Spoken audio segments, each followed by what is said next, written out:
एक ऐसी महिला जो कानून की किताबों से निकलकर सीधे इतिहास की किताबों में जगह बना रही है।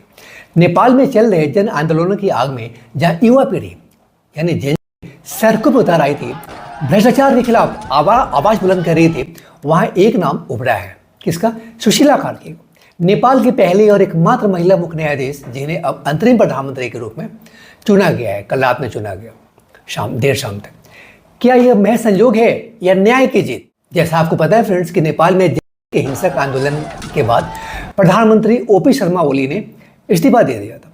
इसके बाद सेना ने कमान जो है अपने हाथों में ले ली थी, जिसके बाद नेपाली एनजीओ एक है हामी नेपाल, उन लोगों की तरफ से सुशीला कार्की के नाम का प्रस्ताव रखा गया था, जिसका काठमांडू के मेयर बालिन शाह ने भी समर्थन किया था। फ्रेंड्स, अगर भ्रष्टाचार की बात हो तो ये कितनी सख्त महिला हैं जो बनी है इंटरिम पीएम नेपाल के। इतनी सख्त महिला है, कितनी है ये? इस बात का अंदाजा इसी बात से लगाया जा सकता है कि सुप्रीम कोर्ट के न्यायाधीश के तौर पर एक बार तब के सूचना तथा संचार मंत्री जयप्रकाश गुप्ता को मंत्री रहते जेल भेजने की सजा इन्होंने सुनाया था। मंत्री रहते जेल भेजने की सजा। यह नेपाल के इतिहास में पहली बार हुआ जब किसी सिटिंग मिनिस्टर को अदालत के कटघरे से सीधे जेल की सलाखों के पीछे भेज दिया गया था। इसके अलावा उन्होंने एंटी करप्शन ब्यूरो के चीफ लोकमान सिंह कार्की को पद से हटाने का भी फैसला किया था, जिसके बाद उन्हें देश छोड़कर कनाडा जाना पड़ा था एंटी चीफ के हेड को।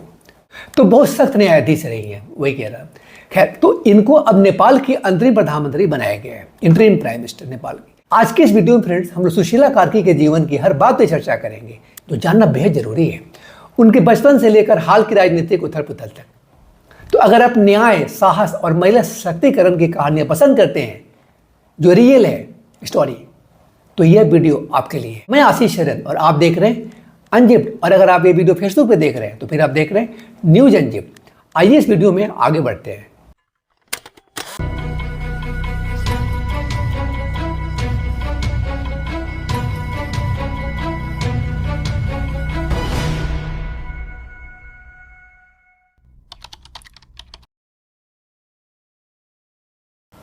सोचिए, नेपाल की सबसे ऊंची न्यायिक कुर्सी पर बैठी एक महिला, जिसे आज देश की सबसे बड़ी राजनीतिक चुनौती का सामना करने के लिए एक गैर पक्षीय नेतृत्वकर्ता के रूप में चुना गया हो। यह वह क्षण है जब न्याय की उम्मीद, सार्वजनिक क्रांति की चाह और लोकतांत्रिक विकल्प साथ साथ खड़े हो रहे हैं। इस पृष्ठभूमि को और जीवंत बनाती हैं सुशीला कार्की।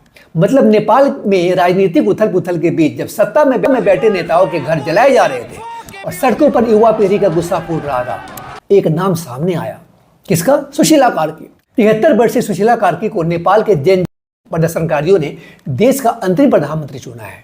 यह फैसला इसलिए अहम है क्योंकि इन युवाओं ने किसी भी ऐसे नेता को स्वीकार करने से मना कर दिया था जिसका संबंध किसी भी राजनीतिक दल से हो।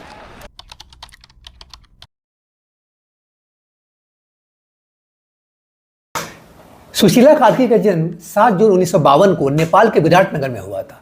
उन्होंने अपना ग्रेजुएशन महेंद्र मोहन कॉलेज विराटनगर से पूरी की।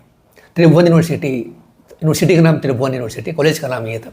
उसके बाद वो बनारस चली गई, BHU यानी बनारस हिंदू यूनिवर्सिटी से राजनीति शास्त्र में मास्टर डिग्री पूरी करने के लिए। उसके बाद नेपाल वापस आकर यहाँ के त्रिभुवन विश्वविद्यालय से फिर से कानून की डिग्री हासिल करी और न्याय क्षेत्र में सक्रिय रही।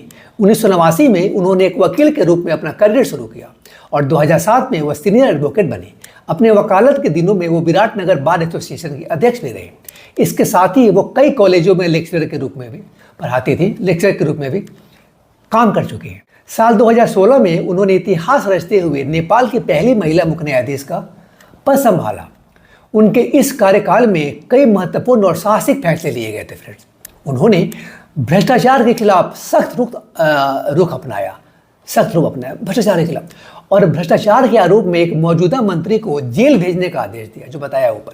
उनके फैसलों ने नेपाल की न्यायपालिका में लोकतंत्र की रक्षा करने वाली एक मजबूत संस्था के रूप में उसकी भूमिका को मजबूत किया। हालांकि 2017 में उन्हें महाभियोग प्रस्ताव का सामना करना पड़ा।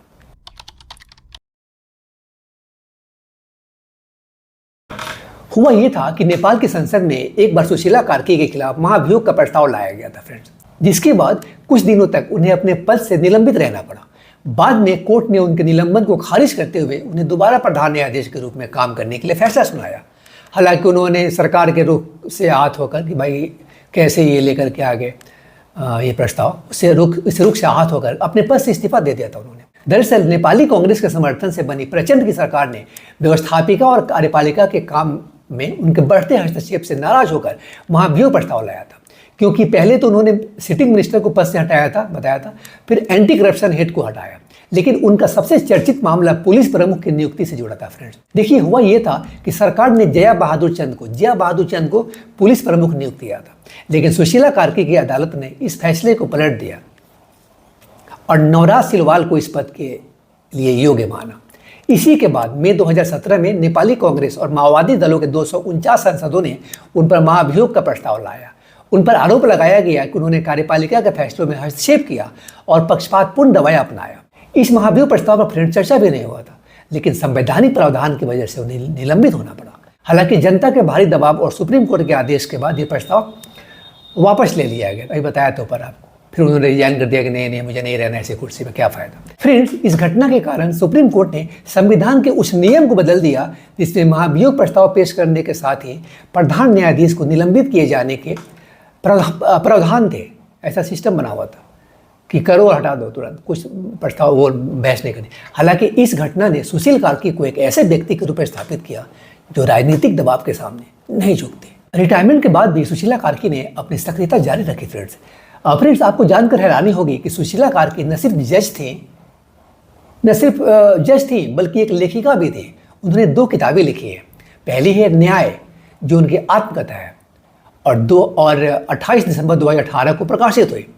इसमें उन्होंने अपनी ज़िंदगी, न्यायपालिका के अनुभव और चुनौतियों को बयां किया इस किताब में। दूसरी किताब कारा, जेल को कहते हैं, कारा एक उपन्यास है जो विराटनगर जेल पर आधारित है। इसमें दमन, उत्पीड़न और मानवीय संघर्ष की कहानियां हैं जो उनके जेल के अनुभव से प्रेरित है। और जहां कार्की को पंचायत शासन के दौरान रखा गया था, जेल भी जा चुकी है इसके कारण। ये किताबें न सिर्फ उनकी लेखन क्षमता दिखाती है फ्रेंड्स, बल्कि समाज को आईना भी दिखाती है।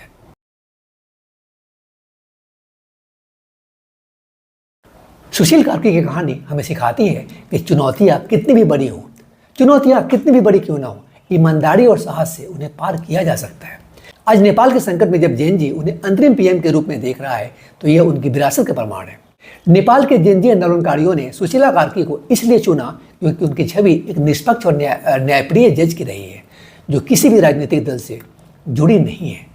प्रदर्शनकारियों का मानना है कि इस कठिन समय में केवल उन्हीं जैसा व्यक्ति तो जनता का भरोसा जीत सकता है और देश को संकट से बाहर निकाल सकता है। तो फ्रेंड्स सुशीला कार्की सिर्फ एक नाम नहीं बल्कि न्याय, ईमानदारी और महिला शक्ति का प्रतीक है।